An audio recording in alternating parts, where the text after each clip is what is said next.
Plusieurs personnes m'ont demandé ce que j'entendais par éducation éthologique du cheval. Bien, c'est une question très intéressante, car la réponse à cette question conditionne le choix des moyens et les résultats que l'on peut obtenir avec un cheval. Alors il y a tout d'abord le terme éducation. On va chercher à apprendre au cheval les bonnes manières, on va lui apprendre à nous écouter, à nous respecter, à avoir confiance en lui et en nous, à savoir évoluer dans le sens de l'apprentissage, c'est-à-dire apprendre de nouvelles choses. Enfin, on peut dire aussi qu'on attend de lui qu'il fasse quelque chose quand on lui demande. En fait, l'éducation du cheval est assez similaire à celle d'un enfant, car que ce soit avec le cheval ou avec l'enfant, il faut à la fois user de fermeté, de bienveillance, de devoir, de récompense, etc. La seule différence, mais elle est de taille, c'est que l'enfant arrive à communiquer avec nous par le langage humain, il pèse quelques dizaines de kilos, mais notre ami le cheval, lui, ne parle pas humain et pèse plusieurs centaines de kilos. Il va donc nous falloir apprendre à parler cheval, car un aspect essentiel de l'éducation du cheval est de savoir communiquer avec lui afin de lui faire comprendre ce que l'on attend de lui. Alors par exemple, concrètement, éduquer un cheval, qu'est-ce que c'est ? Ça peut être le mener en longe en sécurité, lui faire exécuter un pas latéral, l'empêcher de brouter en extérieur, maîtriser ses allures, le faire monter dans un vent, etc.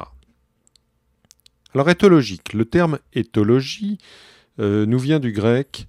Il y a deux mots, c'est ethos, les mœurs, et logos, étude ou science.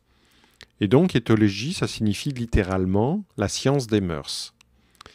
Il s'agit de l'étude du comportement des animaux, et appliquée aux chevaux, l'éthologie décrit le comportement du cheval, sa nature intrinsèque, et analyse les relations entre les chevaux. C'est un aspect fondamental de l'éducation du cheval. Il faut bien comprendre la nature et le comportement du cheval, car c'est en approfondissant cette connaissance qu'il nous sera possible d'utiliser des méthodes qui lui conviennent et qui vont grandement faciliter son éducation. Éducation éthologique du cheval alors ? Eh bien, l'éducation éthologique du cheval consiste à éduquer le cheval en tenant compte de sa nature, de façon à en faire un partenaire, un collaborateur heureux et avec la meilleure sécurité possible. Elle vise à avoir une meilleure maîtrise du cheval et obtenir ce que l'on souhaite de lui à un instant donné. Sachez que l'éducation éthologique peut s'appliquer à n'importe quelle race de cheval. Alors bien sûr, il y a des chevaux plus ou moins bien prédisposés, mais n'importe quelle race de cheval peut être éduquée en utilisant l'éducation éthologique. Cette éducation éthologique peut s'appliquer à n'importe quelle discipline équestre et on peut l'utiliser à n'importe quel âge. Alors pourquoi respecter la nature du cheval ? Alors voici un exemple concret pour illustrer ce propos. Donc le cheval, c'est une proie qui est sans défense. En fait, c'est un animal très sensible, assez émotif, et sa seule défense, c'est de fuir, et de fuir parfois au grand galop en cas de danger, que le danger d'ailleurs soit réel ou imaginaire. Donc il est évident que pour obtenir la collaboration d'un cheval, si vous utilisez la violence, votre cheval va chercher à fuir, et c'est ce qui peut se révéler dangereux pour lui comme pour vous. Et s'il ne peut pas fuir, eh bien votre cheval risque de développer des défenses dont on se passerait bien, comme taper, mordre, etc.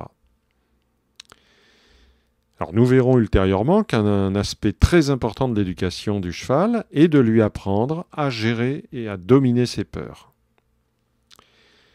Donc si vous utilisez la violence, votre cheval va stresser et avec le stress va altérer ses capacités d'apprentissage et vous aurez beaucoup plus de difficultés à apprendre de nouvelles choses à votre cheval. Donc il va falloir agir autrement, c'est-à-dire ne pas utiliser la violence. Il va falloir agir autrement pour dominer votre cheval, mais sans utiliser de violence. Sinon, vous n'obtiendrez pas les résultats escomptés. Donc pour conclure, si vous voulez maîtriser le cheval avec efficacité et sécurité, si vous l'aimez, si vous le respectez, eh bien vous avez vraiment intérêt à tenir compte et à respecter sa nature. Nous verrons prochainement les fondamentaux de la nature du cheval et les conséquences sur son éducation. À bientôt!